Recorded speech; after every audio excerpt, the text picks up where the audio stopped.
مرنے کے بعد بھی اولاد سے رشتہ ٹوٹتا نہیں ماں باپ کا۔ جس طرح زندگی میں والدین کے حقوق ہیں اولاد کے ذمے، مرنے کے بعد بھی والدین کے حقوق اولاد کے ذمے واجب الادا ہوتے ہیں۔ مختلف احادیث میں ان کا ذکر موجود ہے۔ پہلا حق الصلاۃ علیہما، ان پر جنازہ پڑھنا ہے۔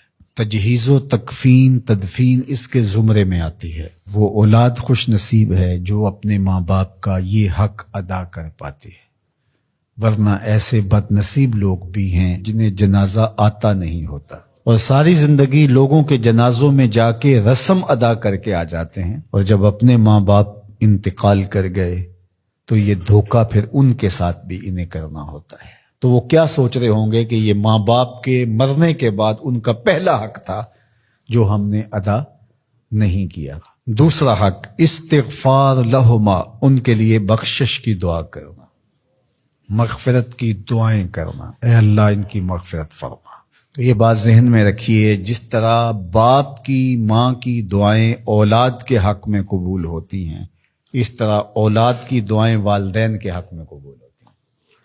تو ان کے لیے استغفار کیا جائے۔ ایک شخص فوت ہوا اور اپنی بدعمالیوں کی وجہ سے قبر میں جکڑا گیا، تو بعد میں اچانک اس سے عذاب اٹھا لیا گیا کچھ عرصے کے بعد۔ تو بارگاہ عزدی میں عرض گزار ہوا، مالک میرے اعمال تو ایسے نہیں تھے کہ مجھے ان مشکلوں سے نکال کے کھڑکی کھول دی گئی جنت کی، تو کہا کہ تیرے مرنے کے بعد تیری بیوی کے ہاں جو بیٹا پیدا ہوا، تیرا بچہ پیدا ہوا، پھر اس نے اس کو پروان چڑھایا، اب وہ بولنے لگا اور اس کو وہ درس گاہ میں چھوڑ آئی، تو استاد نے اس کو پڑھایا، بیٹا پڑھو بسم اللہ الرحمن الرحیم، تو اس نے یہ پڑھا، مجھے شرم آئی کہ اس کا بیٹا مجھے رحمان الرحیم کہہ رہا ہے اور میں اس کو عذاب دوں۔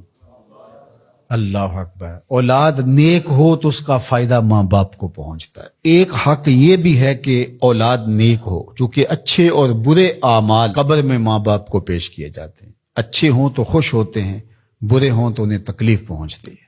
اس لیے ماں باپ کا مرنے کے بعد جو اولاد کے ذمے حق ہے، ان میں سے ایک حق یہ ہے کہ وہ نیک اور صالح ہوں تاکہ ان کو قبر میں راحت پہنچے۔ تیسرا حق ماں باپ کا جو اولاد کے ذمے ہے وہ انفاذ العہد ہے، ان کے عہد پورے کرنے، ان کے وعدے پورے کرنے۔ یعنی انہوں نے جو عہد کر رکھا تھا کسی وجہ سے پورا نہیں کر سکے تو اولاد کے ذمے ہے کہ وہ اس کو ادا کرے۔ وہ عہد اللہ سے بھی ہو سکتا ہے اور اللہ کی مخلوق سے بھی ہو سکتا ہے۔ اللہ سے کوئی منت مانی تھی، پوری نہیں کر سکے، اسی طرح مخلوق کے ساتھ کوئی وعدہ تھا، اس وعدے کی تکمیل نہیں ہو سکی تھی تو ان وعدوں کو پورا کرے۔ اس طرح قرض دینا تھا کسی کا اور انتقال کر گئے تو اولاد اس کو اپنی طرف سے ادا کرے۔ اس کا اگر مال ہے تو اس کے مال سے ادا کر کے اس کے بعد پھر جو ہے وہ اس کی وراثت تقسیم ہوگی، اور اگر مال نہیں بھی تھا تو پھر بھی اولاد کے ذمہ ہے کہ اپنے باپ کا قرض ادا کرے، اور یہ اگر جنازہ پڑھنے سے پہلے کر دیا جائے تو یہ سب سے اچھا اور سب سے بہتر ہے۔ ایک تو یہ ہے کہ انہوں نے جو وعدے کر رکھے تھے، ان کے جو عہد تھے وہ پورے کرے، لیکن اس کے زمرے کے اندر وہ واجب کی سطح تک تو نہیں ہے، لیکن ان کے حقوق میں سے ہے کہ ان کے معمولات خیر کو جاری رکھے۔ یعنی جو وہ اچھے کام کرتے تھے، غریبوں کی مدد کرتے تھے، لوگوں کو کھانا کھلاتے تھے، اپنے علاقے کی مساجد کی ذمہ داریاں لیے ہوئے تھے، مدارس کی ذمہ داریاں لیے ہوئے تھے، غرباء کے علاج معالجے کی ذمہ داریاں لیے ہوئے تھے، اس طرح اور رفاہی ذمہ داریاں اپنے ذمہ انہوں نے لے رکھی تھی، تو ان کے انتقال کے بعد اگر صلاحیت اور حالت مالی ایسی ہو تو اولاد کو اس تسلسل کو ٹوٹنے نہیں دینا چاہیے، کہ یہ نہیں ہے کہ اب والد صاحب چلے گئے، ماں چلی گئی تو غریب رشتہ دار جو پردے سے ان کی مدد ہوتی تھی اور ان کے گھر کا چولہا جلتا تھا، تو ماں کے جانے کے بعد اب اولاد کہے کہ یہ آپ کا اور اس کا تعلق تھا، وہ چلی گئی تو کام ختم نہیں۔ اس معمول کو جاری رکھیں، قبر میں ماں کی روح خوش ہوگی، روح بھی خوش ہوگی، اور اس کا اجر آپ کو بھی ملے گا، اور برابر اتنا ہی اجر آپ کے ماں باپ کو بھی قبر میں ملے گا، اس لیے کہ اس کار خیر کو شروع انہوں نے کر رکھا تھا۔